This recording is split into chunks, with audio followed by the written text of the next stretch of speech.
Sisters and brothers of America,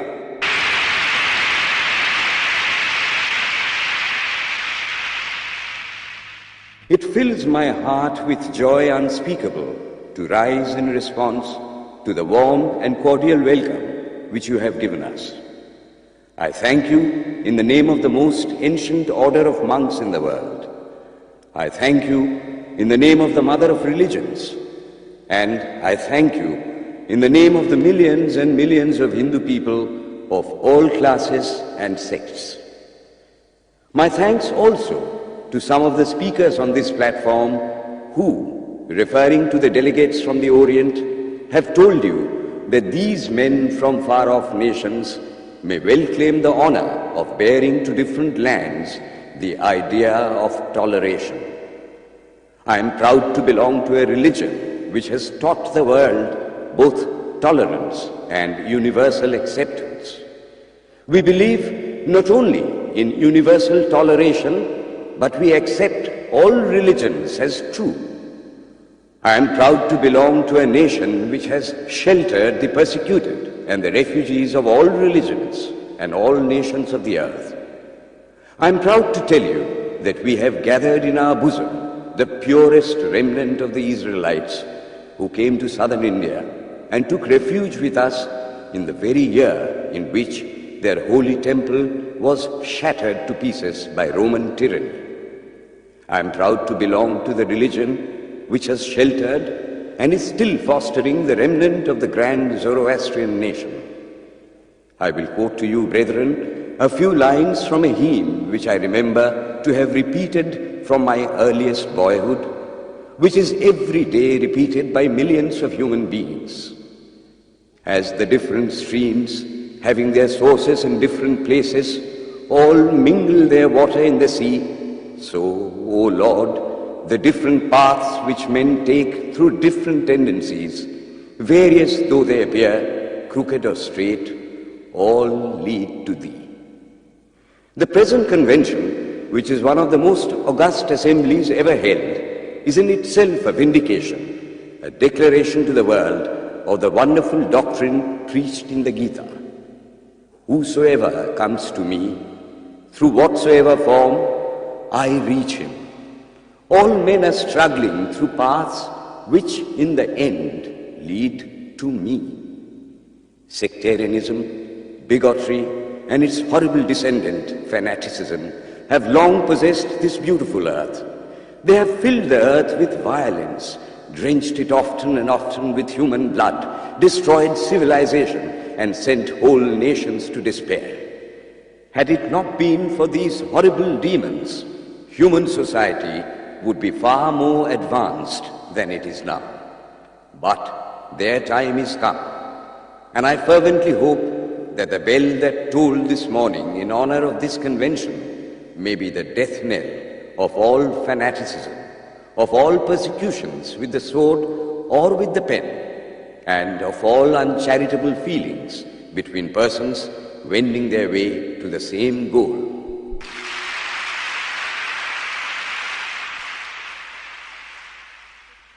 Ladies and gentlemen, on the agenda for today, the 15th of September, 1893, a galaxy of eminent speakers are scheduled to address us, and it gives us great pleasure to once again invite Swami Vivekananda to speak. His subject for today, Why We Disagree. I will tell you a little story. You have heard the eloquent speaker who has just finished say, "Let us cease from abusing each other," and he was very sorry that there should be always so much variance. But I think I should tell you a story which would illustrate the cause of this variance. A frog lived in a well. It had lived there for a long time. It was born there and brought up there, and yet was a little small frog. Of course, the evolutionists were not there then to tell us whether the frog lost its eyes or not. But for our story's sake, we must take it for granted that it had its eyes, and that it every day cleansed the water of all the worms and bacilli that lived in it with an energy that would do credit to our modern bacteriologists. In this way, it went on and became a little sleek and fat. Well, one day, another frog that lived in the sea came and fell into the well.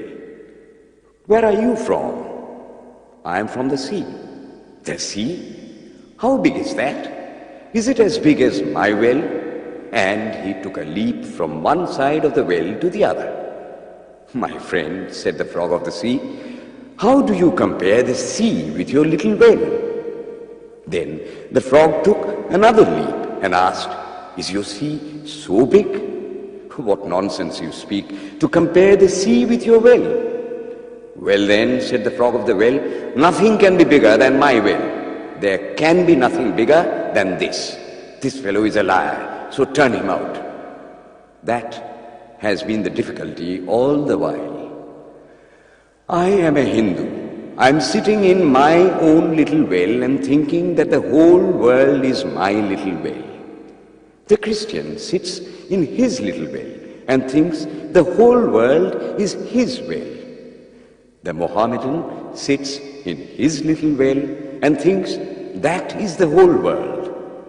I have to thank you of America for the great attempt you are making to break down the barriers of this little world of ours, and hope that in the future the Lord will help you to accomplish your purpose.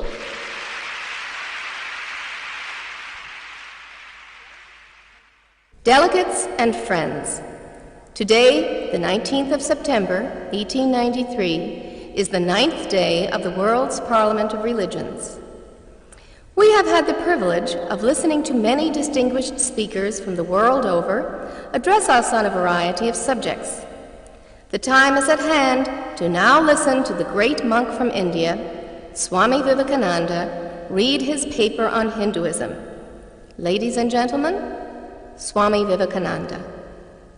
From the high spiritual flights of the Vedanta philosophy, of which the latest discoveries of science seem like echoes, to the low ideas of idolatry with its multifarious mythology, the agnosticism of the Buddhists and the atheism of the Jains, each and all have a place in the Hindu's religion. Where then, the question arises, where is the common center to which all these widely diverging radii converge? Where is the common basis upon which all these seemingly hopeless contradictions rest? And this is the question I shall attempt to answer. The Hindus have received their religion through revelation, the Vedas. They hold that the Vedas are without beginning and without end. It may sound ludicrous to this audience how a book can be without beginning or end. But by the Vedas, no books are meant. They mean the accumulated treasury of spiritual laws discovered by different persons in different times. Just as the law of gravitation existed before its discovery and would exist if all humanity forgot it, so is it with the laws that govern the spiritual world. The moral, ethical, and spiritual relations between soul and between individual spirits and the Father of all spirits were there before their discovery and would remain even if we forgot them. The discoverers of these laws are called rishis, and we honor them as perfected beings. I'm glad to tell this audience that some of the very greatest of them were women. Here it may be said that these laws, as laws, may be without end, but they must have had a beginning. The Vedas teach us that creation is without beginning or end. Science is said to have proved that the sum total of cosmic energy is always the same. Then, if there was a time when nothing existed, where was all this manifested energy? Some say it was in a potential form in God. In that case, God is sometimes potential and sometimes kinetic, which would make him mutable. Everything mutable is a compound, and everything compound must undergo that change which is called destruction. So, God would die, which is absurd. Therefore, there never was a time when there was no creation. If I may be allowed to use a simile, creation and creator are two lines without beginning and without end, running parallel to each other. God is the ever-active providence by whose power systems after systems are being evolved out of chaos, made to run for a time and again destroyed. This is what the Brahmin boy repeats every day. The sun and the moon the Lord created like the suns and moons of previous cycles. And this agrees with modern science. Here I stand, and if I shut my eyes and try to conceive my existence, what is the idea before me? The idea of a body. Am I then nothing but a combination of material substances? The Vedas declare, no. I am a spirit living in a body. I am not the body. The body will die, but I shall not die. Here am I in this body. It will fall, but I shall go on living. I had also a past. The soul was not created, for creation means a combination, which means a certain future dissolution. If then the soul was created, it must die. Some are born happy, enjoy perfect health with beautiful body, mental vigor, and all wants supplied. Others are born miserable. Some are without hands or feet. Others again are idiots and only drag on a wretched existence. Why, if they are all created, why does a just and merciful God create one happy and another unhappy? Why is he so partial? Nor would it matters in the least to hold that those who are miserable in this life will be happy in a future one. Why should a man be miserable even here in the reign of a just and merciful God? In the second place, the idea of a creator God does not explain the anomaly, but simply expresses the cruel fiat of an all-powerful being. There must have been causes then, before his birth, to make a man miserable or happy, and those were his past actions. Are not all the tendencies of the mind and the body accounted for by inherited aptitude? Here are two parallel lines of existence, one of the mind, the other of matter. If matter and its transformations answer for all that we have, there is no necessity for supposing the existence of a soul. But it cannot be proved that thought has been evolved out of matter. And if a philosophical monism is inevitable, spiritual monism is certainly logical and no less desirable than a materialistic monism. But neither of these is necessary here.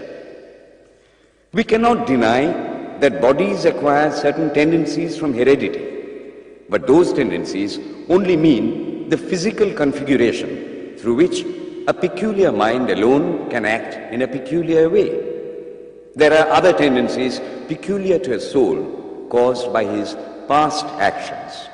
And a soul with a certain tendency would, by the laws of affinity, take birth in a body which is the fittest instrument for the display of that tendency. This is in accord with science. For science wants to explain everything by habit, and habit is got through repetitions. So, repetitions are necessary to explain the natural habits of a newborn soul. And since they were not obtained in this present life, they must have come down from past lives. There is another suggestion. Taking all these for granted, how is it that I do not remember anything of my past life? This can be easily explained. I am now speaking in English. It is not my mother tongue. In fact, no words of my mother tongue are now present in my consciousness. But let me try to bring them up. And they rush in. That shows that consciousness is only the surface of the mental ocean, and within its depths are stored up all our experiences. Try and struggle. They would come up, and you would be conscious even of your past life. This is direct and demonstrative evidence Verification is the perfect proof of a theory, and here is the challenge thrown to the world by the rishis. We have discovered the secret by which the very depths of the ocean of memory can be stirred up. Try it, and you would get a complete reminiscence of your past life. So then, the Hindu believes that he is a spirit. Him the sword cannot pierce, him the fire cannot burn, him the water cannot melt, him the air cannot dry. Is nowhere, but whose center is located in the body, and that death means the change of this center from body to body. Nor is the soul bound by the conditions of matter. In its very essence, it is free, unbounded, holy, pure and perfect. But somehow or other, it finds itself tied down to matter and thinks of itself as matter.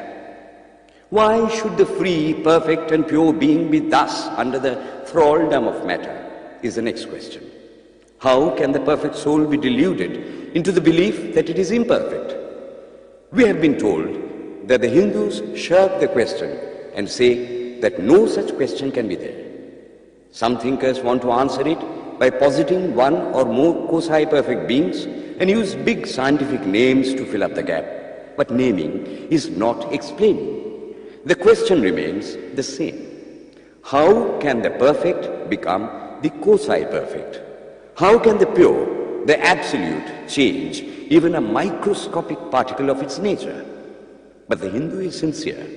He does not want to take shelter under sophistry. He is brave enough to face the question in a manly fashion, and his answer is, I do not know. I do not know how the perfect being, the soul, came to think of itself as imperfect, as joined to and conditioned by matter.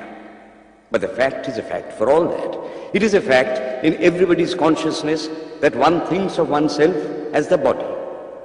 The Hindu does not attempt to explain why one thinks one is the body.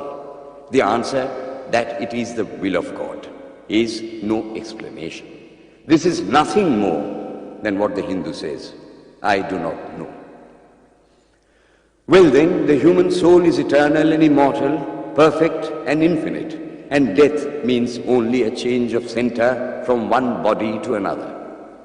The present is determined by our past actions, and the future by the present. The soul will go on evolving up or reverting back from birth to birth and death to death. But here is another question. Is man a tiny boat in a tempest, raised one moment on the foamy crest of a billow and dashed down into a yawning chasm the next, rolling to and fro at the mercy of good and bad actions, a powerless, helpless wreck in an ever-raging, ever-rushing, uncompromising current of cause and effect, a little moth placed under the wheel of causation, which rolls on, crushing everything in its way, and waits not for the widow's tears or the orphan's cry? The heart sinks at the idea. Yet, this is the law of nature. Is there no hope? Is there no escape? Was the cry that went up from the bottom of the heart of despair. It reached the throne of mercy, and words of hope and consolation came down and inspired a Vedic sage, and he stood up before the world and in trumpet voice proclaimed the glad tidings. Hear ye, children of immortal bliss, even ye that reside in higher spheres. I have found the Ancient One who is beyond all darkness, all delusion. Knowing him alone, you shall be saved from death over again. Children of immortal bliss. What a sweet, what a hopeful name. Allow me to call you, brethren, by that sweet name, heirs of immortal bliss. Yea, the Hindu refuses to call you sinners. We are the children of God, the sharers of immortal bliss, holy and perfect beings. Ye divinities on earth, sinners, it is a sin to call a man so. It is standing libel on human nature. Come up, O lions, and shake off the delusion that you are sheep. You are souls immortal, spirits free, blessed and eternal. Ye are not matter, ye are not bodies. Matter is your servant, not you the servant of matter. Thus it is that the Vedas proclaim not a dreadful combination of unforgiving laws, not an endless prison of cause and effect, but that at the head of all these laws, in and through every particle of matter and force stands one, by whose command the wind blows, the fire burns, the clouds rain, and death stalks upon the earth. And what is his nature?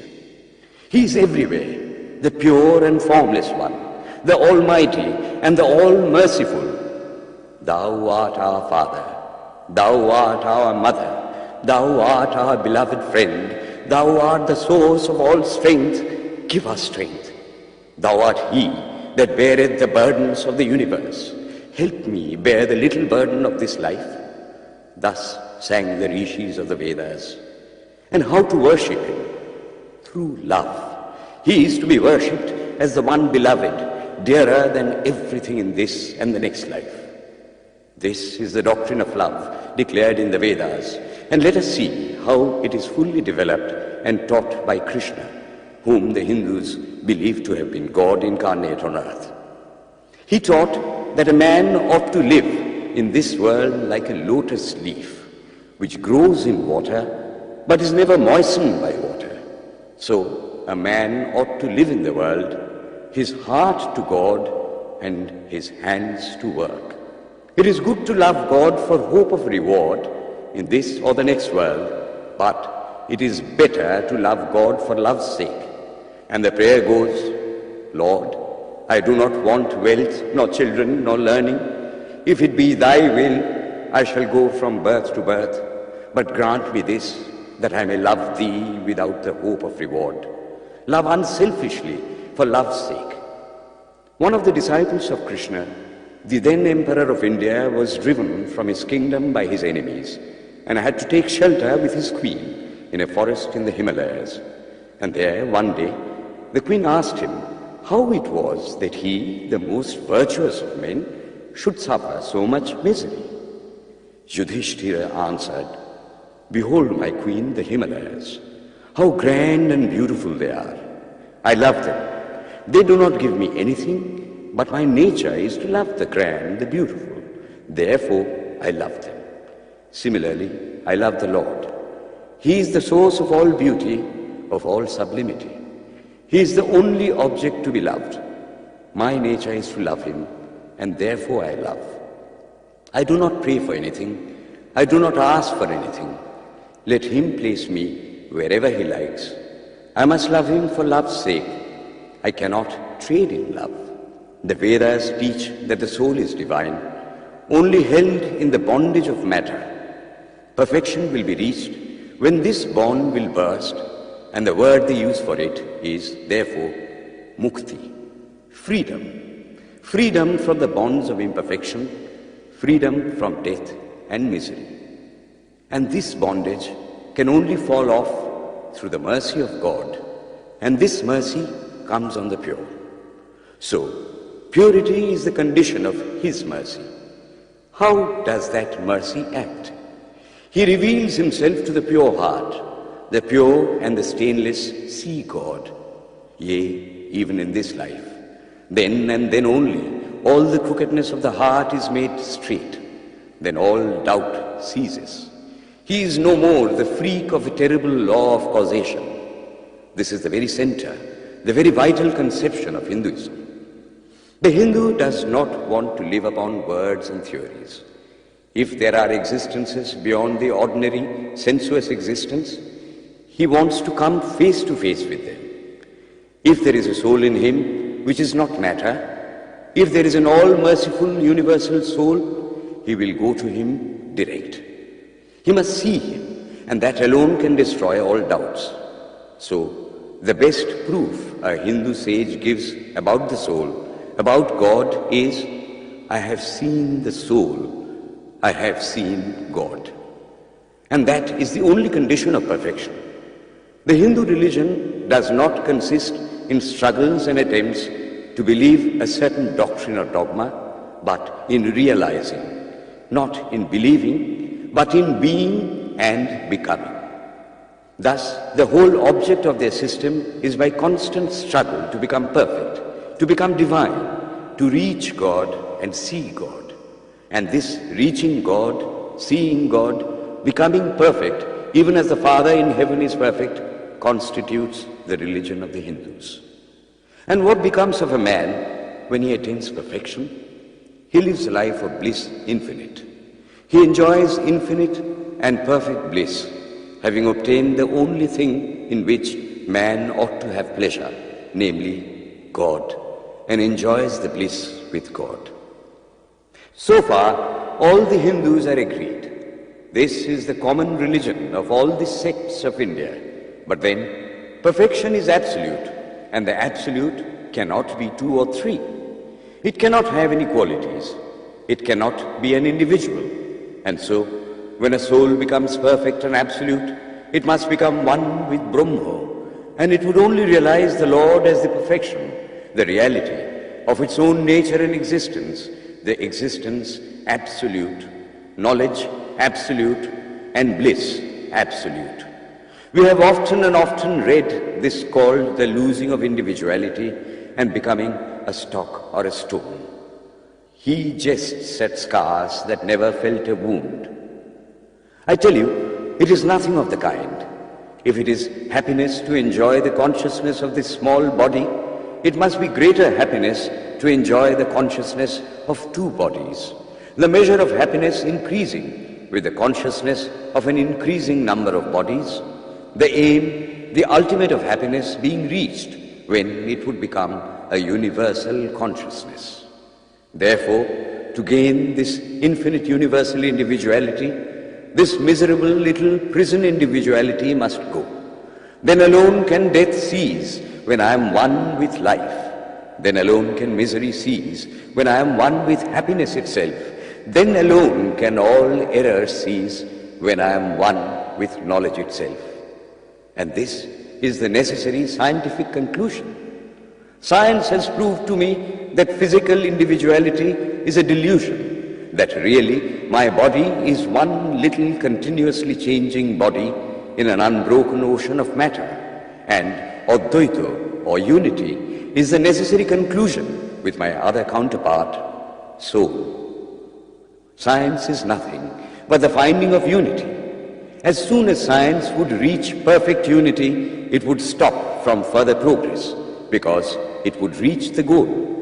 Thus, chemistry could not progress farther when it would discover one element out of which all others could be made. Physics would stop when it would be able to fulfill its services in discovering one energy of which all the others are but manifestations. And the science of religion become perfect when it would discover Him who is the one life in a universe of death, Him who is the constant basis of an ever-changing world, one who is the only soul of which all souls are but delusive manifestations. Thus is it, through multiplicity and duality, that the ultimate unity is reached. Religion can go no farther. This is the goal of all science. All science is bound to come to this conclusion in the long run. Manifestation and not creation is the word of science today. And the Hindu is only glad that what he has been cherishing in his bosom for ages is going to be taught in more forcible language and with further light from the latest conclusions of science. Descend we now from the aspirations of philosophy to the religion of the ignorant. At the very outset, I may tell you that there is no polytheism in India. In every temple, if one stands by and listens, one will find the worshippers applying all the attributes of God, including omnipresence, to the images. It is not polytheism, nor would the name henotheism explain the situation. The rose, called by any other name, would smell as sweet. Names are not explanations. The tree is known by its fruits. When I have seen amongst them that are called idolaters, men, the like of whom in morality and spirituality and love I have never seen anywhere, I stop and ask myself, can sin beget holiness? Superstition is a great enemy of man, but bigotry is worse. Why does a Christian go to church? Why is the cross holy? Why is the face turned toward the sky in prayer? Why are there so many images in the Catholic Church? Why are there so many images in the minds of Protestants when they pray? My brethren, we can no more think about anything without a mental image than we can live without breathing. By the law of association, the material image calls up the mental idea and vice versa. This is why the Hindu uses an external symbol when he worships. He will tell you it helps to keep his mind fixed on the being to whom he prays. He knows, as well as you do, that the image is not God, is not omnipresent. After all, how much does omnipresence mean to almost the whole world? It stands merely as a word, a symbol. Has God superficial area? If not, when we repeat that word omnipresent, we think of the extended sky or of space. That is all. As we find that somehow or other, by the laws of our mental constitution, we have to associate our ideas of infinity with the image of the blue sky or of the sea, so we naturally connect our idea of holiness with the image of a church, a mosque, or a cross. The Hindus have associated the ideas of holiness, purity, truth, omnipresence, and such other ideas with different images and forms. But with this difference, that while some people devote their whole lives to their idol of a church and never rise higher, because with them religion means an intellectual assent to certain doctrines and doing good to their fellows, the whole religion of the Hindu is centered in realization. Man is to become divine by realizing the divine. Idols or temples or churches or books are only the supports, the helps of his spiritual childhood, but on and on he must progress. He must not stop anywhere. External worship, material worship, say the scriptures, is the lowest stage. Struggling to rise high, mental prayer is the next stage. But the highest stage is when the Lord has been realized. Mark, the same earnest man who is kneeling before the idol tells you, him the sun cannot express, nor the moon, nor the stars, the lightning cannot express him, nor what we speak of as fire. Through him they shine. But he does not abuse anyone's idol or call its worship sin. He recognizes in it a necessary stage of life. The child is father of the man. Would it be right for an old man to say that childhood is a sin or youth a sin? If a man can realize his divine nature with the help of an image, would it be right to call that a sin? Nor, even when he has passed that stage, should he call it an error. To the Hindu, man is not traveling from error to truth, but from truth to truth, from lower to higher truth. To him, all the religions, from the lowest fetishism to the highest absolutism, mean so many attempts of the human soul to grasp and realize the infinite, each determined by the conditions of its birth and association, and each of these marks a stage of progress. And every soul is a young eagle soaring higher and higher, gathering more and more strength till it reaches the glorious sun. Unity in variety is the plan of nature, and the Hindu has recognized it. Every other religion lays down certain fixed dogmas and tries to force society to adopt them. It places before society only one coat which must fit Jack and John and Henry all alike. If it does not fit John or Henry, he must go without a coat to cover his body.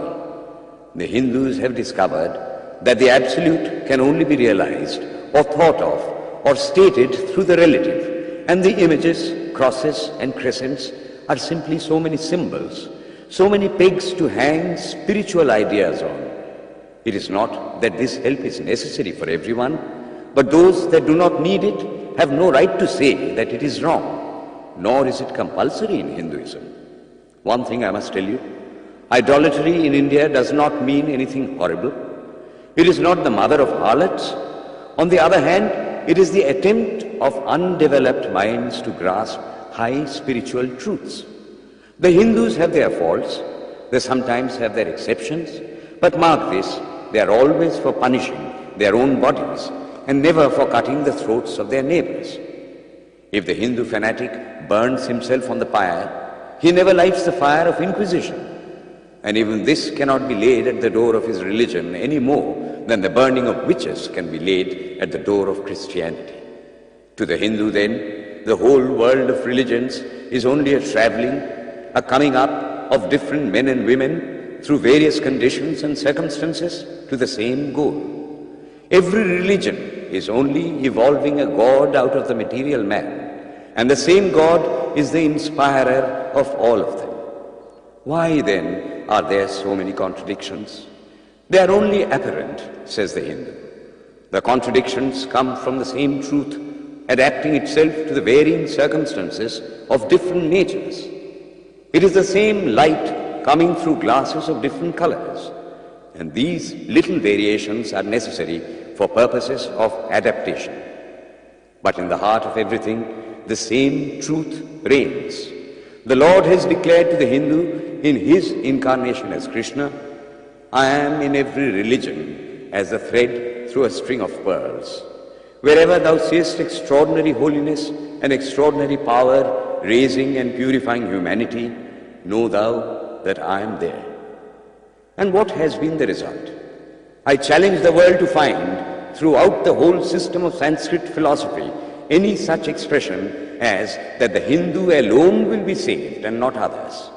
Says Vyasa, we find perfect men even beyond the pale of our caste and creed. One thing more, how then can the Hindu, whose whole fabric of thought centers in God, believe in Buddhism, which is agnostic, or in Jainism, which is atheistic? The Buddhists or the Jains do not depend upon God, but the whole force of their religion is directed to the great central truth in every religion, to evolve a God out of man. They have not seen the Father, but they have seen the Son, and he that hath seen the Son hath seen the Father also. This, brethren, is a short sketch of the religious ideas of the Hindus. The Hindu may have failed to carry out all his plans, but if there is ever to be a universal religion, it must be one which will have no location in place or time, which will be infinite like the God it will preach, and whose sun will shine upon the followers of Krishna and of Christ, on saints and sinners alike, which will not be Brahminic or Buddhistic, Christian or Mohammedan, but the sum total of all these, and still have infinite space for development, which in its Catholicity will embrace in infinite arms and find a place for every human being, from the lowest groveling savage, not far removed from the brute, to the highest man towering by the virtues of his head and heart almost above humanity, making society stand in awe of him and doubt his human nature. It will be a religion which will have no place for persecution or intolerance in its polity, which will recognize divinity in every man and woman, and whose whole scope, whose whole force will be centered in aiding humanity to realize its own true divine nature. May he, who is the Brahma of the Hindus, the Ahura Mazda of the Zoroastrians, the Buddha of the Buddhists, the Jehovah of the Jews, the Father in heaven of the Christians, give strength to you to carry out your noble idea. The star arose in the east. It traveled steadily towards the west, sometimes dimmed and sometimes effulgent, till it made a circuit of the world. And now it is again rising on the very horizon of the east, the borders of the sun pole, 1,000-fold more effulgent than it ever was before.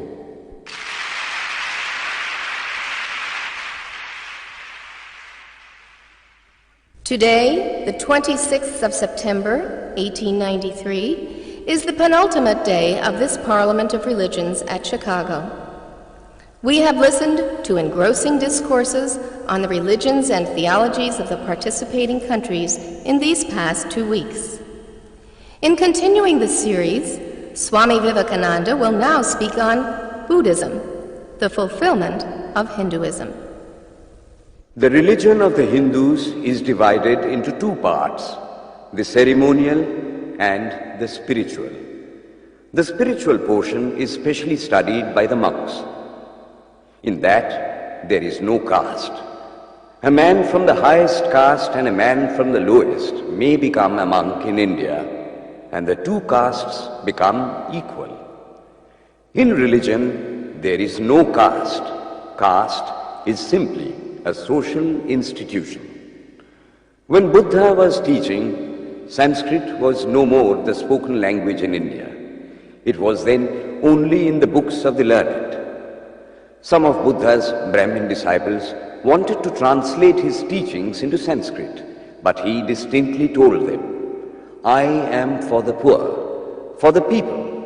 Let me speak in the tongue of the people."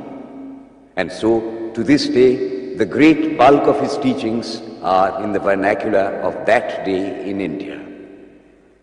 Whatever may be the position of philosophy, whatever may be the position of metaphysics, so long as there is such a thing as death in the world, so long as there is such a thing as weakness in the human heart, so long as there is a cry going out of the heart of man in his very weakness, there shall be a faith in God. Let us then join the wonderful intellect of the Brahmin with the heart, the noble soul, the wonderful humanizing power of the great Master.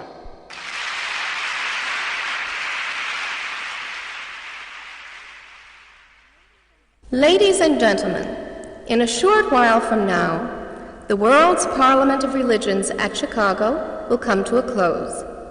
And this day, the 27th of September, 1893, will go down in history as a landmark for more reasons than one. It is in the fitness of things that we now call upon Swami Vivekananda from India to address this final session. The world's Parliament of Religions has become an accomplished fact, and the merciful Father has helped those who labored to bring it into existence and crowned with success their most unselfish labor. My thanks to those noble souls whose large hearts and love of truth first dreamt this wonderful dream and then realized it. My thanks to the shower of liberal sentiments that has overflowed this platform. My thanks to this enlightened audience for their uniform kindness to me and for their appreciation of every thought that tends to smooth the friction of religions. A few jarring notes were heard from time to time in this harmony.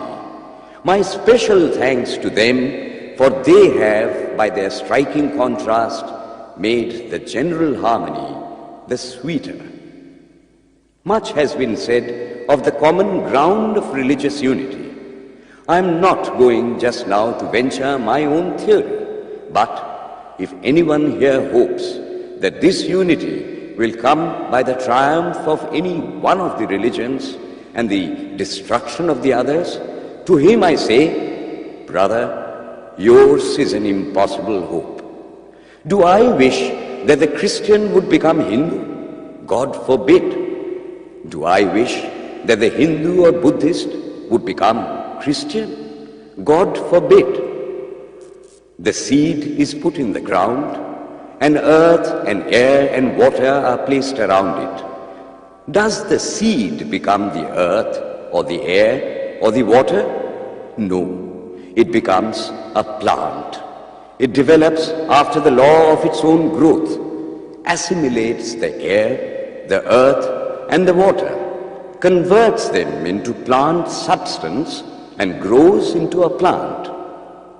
Similar is the case with religion. The Christian is not to become a Hindu or a Buddhist, nor a Hindu or a Buddhist to become a Christian, but each must assimilate the spirit of the others and yet preserve his individuality and grow according to his own law of growth. If the Parliament of Religions has shown anything to the world, it is this. It has proved to the world that holiness, purity, and charity are not the exclusive possessions of any church in the world, and that every system